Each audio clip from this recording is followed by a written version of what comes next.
So my friends are going to ask a couple of questions, and I hope that that the audience will find these questions useful for their own practice.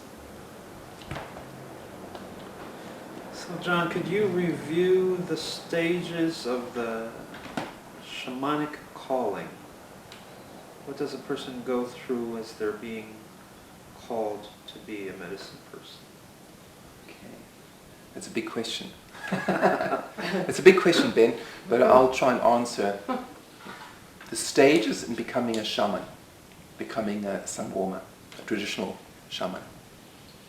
So firstly, just to explain to the viewers that a Sangoma, I'm known as a Sangoma, which is a Xhosa, or I should say it's rather a Zulu word, which means people of the song, because we connect to the ancestral or spirit world through songs and rhythms. However, I'm a Xhosa medicine person, and we are known as the Amagqirha. But people can't pronounce it, so we are just known as Sangomas. So amongst the Amagqirha, the word Amagqirha means people who hold the lightning rod of the ancestors.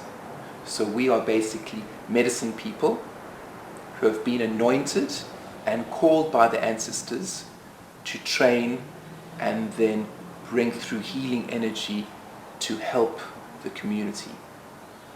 So to become a Sangoma or Qirha, medicine person, is a long process. It can take anything from 5 to 20 years, maybe longer. 5 years is very quick. And the way it starts is a person is called by the ancestors through dreams. You don't decide you want to become a Sangoma or Qirha. You don't wake up one morning and go, oh, I want to become a Sangoma. It doesn't happen that way.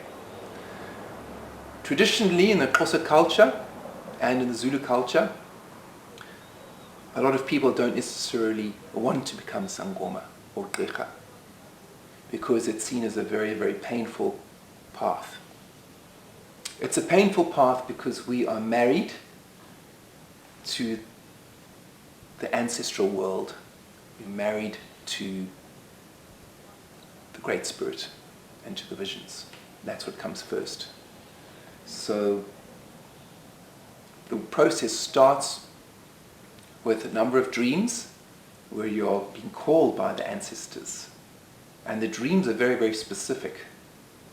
Those kinds of dreams, you wake up sweating, you can wake up screaming, you can have nightmares. And then in our culture we also get what we call the twaza, which is the calling illness. And what the calling illness is a period of time where you become physically very, very sick. You become nauseous, you lose weight, you get nightmares, you feel like you're going mad, you see the problems in people around you, you see things and secrets which you have no way of knowing and understanding. You see what's going on in people's lives without them saying anything to you. You dream about it. So you have what you could say prophetic dreams, dreams which come true. But the physical side of it is very, very dynamic in the sense that you physically become, in my case, very, very nauseous, very thin, and this is found throughout Southern Africa. So the way to explain it to people is as if you put your finger into an electrical socket and all this energy goes flooding through you and you shake like this, you could die. So in my case, sometimes I would feel that I'd had maybe 16 cups of coffee and I'd feel like I'm shaking and my hands would actually shake. And when I started the training and I was working with different herbalists, the one herbalist said to me, John, put your hand out. I put my hand out and it was shaking like a leaf. And she said to me, you have the twaza illness very strong. So the way to handle that is to accept the calling and then to start taking medicine. And the medicine is herbs, physical herbs which we drink, and we washin, and that's to help calm the central nervous system so that we can absorb this energy. Because this energy that's coming through us, we call it the umbelini. So very interesting. Umbelini is seen as nervous energy that's part of the Xhosa or shamanic process, shamanic illness. It's interesting. Umbelini, very similar to the word kundalini, which is the yoga word for energy going through the spine and through a process of transformation. So there's many parallels between the traditional Sangoma or shamanic process in Southern Africa and other traditional cultures like the Hindu cultures and the North American, South American. So anyway, so the process starts with the dreams, Ben. It starts with the process of calling and a process of nightmares, a process of seeing a lot psychically, a process of physically getting very, very sick. And then the next stage, the first stage is a process of suffering.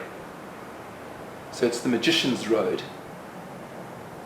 The magician's road or the magician's calling, because you go through a process of extreme suffering and then you have to learn how to turn that suffering into gold. So the second stage is looking for healing, finding a teacher, doing ceremonies, accepting the calling, praying.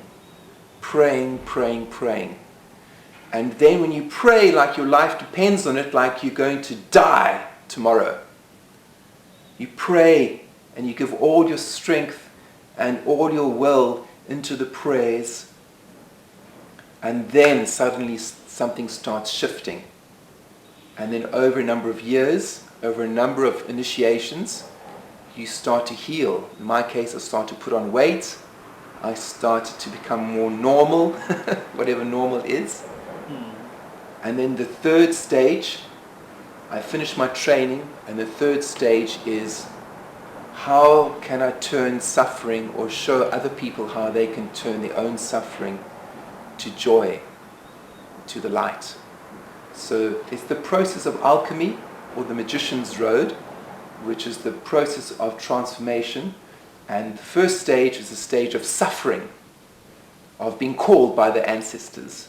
Second stage is praying and training, working with plants, working with a teacher, training, praying, training, surrendering to the dreams and to the beautiful mystical energy going through us, which we call the umoya, which means air, or you could say in English, Holy Spirit. And then the third stage, we move through the time of illness and suffering, and we start to feel better within ourselves. And the third stage is moving into the world. And how can we help other people? How can we help other people turn their own suffering into joy? Turn their own suffering to the light? Turn their own depression to the light? Because in our culture, the job of a Sangoma is to turn umoya panzi, which means spirit energy down, to turn it and bring spirit energy up. So the job of the Sangoma is to lift the spiritual energy of the individual and the community and lift it upwards. In the Xhosa and Zulu culture, there is no word for depression. There's only umoya panzi, which means spirit energy down, okanye umoya phezulu, which means spirit energy up. So the job of the Sangoma is very, very simple. Go through the suffering, go through the Xhosa, accept the calling, and then move into the world and help to transform the suffering of communities and individuals and lift it upwards. So my first job was working with apartheid. Apartheid in South Africa and is one of the strongest curses in the world. And apartheid in South Africa is not just seen in South Africa. It's seen all over the world. Apartheid is discrimination. It's mean, I am this, you're that, I am better, you are not. But in South Africa, it became institutionalized. It became a very serious curse. So my first job was working with that curse.